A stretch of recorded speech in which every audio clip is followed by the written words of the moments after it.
محله ان احنا كلنا بنساعد بعض فعلا وبنكمل بعض. ده ستات مصر الجدعه. احنا فكرنا وقلنا كده، وفي نفس الوقت انا شايفه فرحه الناس ما شاء الله، ناس فرحانه جدا. طيبه ربنا يخليكي وكل سنه وحضرتك طيبه. نتعرف بحضرتك. نعمه عبد المنعم. اهلا وسهلا بحضرتك يا استاذه نعمه. استاذه نعمه انا شايفه مجهود، يعني بقالنا اسبوع ما نمناش. الحمد لله الحمد لله. اهم حاجه فرحه الناس النهارده ومبسوطين، وعايزه اقول لك انا سعيده بالستات الكبار اكتر من اي حد، لان يعني دول البركه وماشيين مرضيين اخر مرضيه. انا عايزه بقى حضرتك تعرفي نفسك بالمشاهدين اصلا.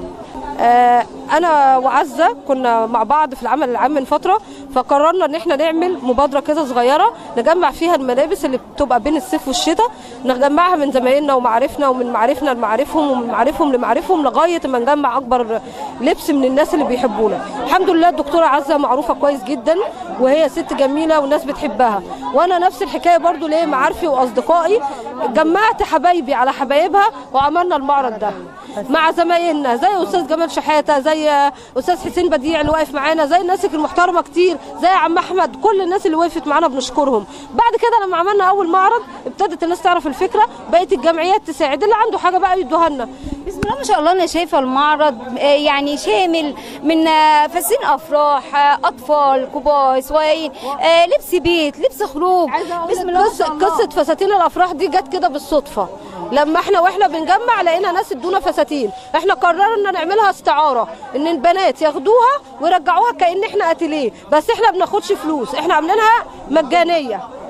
ومعانا كمان بنات بيساعدوا، ممكن يعملوا ميك اب. النهارده عشان حضرتك تأجري فستان بكام؟ ب 5000 جنيه اقل حاجه، فانت النهارده لغيتي لها بند ب 5000 تجيب بيه حاجه في بيتها اوفر ليها. الله انا شايفه فساتين فعلا على مستوى. غير الجزم السواري بقى الجميله الحلوه ديت، غير كل حاجه طبعا. عايزاكي بقى تقولي كلمه لكل ست مصريه في بيتها دلوقتي، تقولي لها ايه؟ عايزه اقول لكل ست بقى ما عندهاش مثلا دخل او عندها حاجه، تيجي تحط ايديها في ايدينا ونعمل مبادره كده حلوه، ان احنا نعمل شغل ونسوقه مع بعض يشتغلوا، عشان ما تحتاجش انها تروح لجمعيه او مؤسسه تكون عايزه حاجه، لا هي تجيب الجنيه بنفسها. انا ست بعرف اجيب الجنيه ازاي، عايزه الستات تبقى زيي تشتغل تجيب فلوس، ان انا اروح جمعيه او مؤسسه تساعد بعض. عملنا ملايات نبيع، عملنا هدوم نبيع، عملنا كروشيه نبيع. ما شاء الله. انا سعيده بيكي جدا. يا ريت كل ست في مصر تكون يعني تفكيرها نشط زي حضرتك، وفعلا نفكر قد ايه ان احنا نشغل نفسنا واحنا قاعدين في بيوتنا، او ننزل فعلا ونشتغل. انا عايزاكي بقى تقولي كل سنه وانتم طيبه، طبعا كل سنه وانتم كلكم طيبين. عيد سعيد علينا وعليكم وعلى امه محمد جميعا. تتمني ايه اللي جاي؟ اتمنى ان ربنا يقف معايا انا وعزه ان شاء الله، ونكون ظهرنا في ظهر بعض، ما حدش يفرق بينا، واللي جاي خير. والله الهدوم بتتحدف علينا كده عشان النيه سالكه ما شاء الله.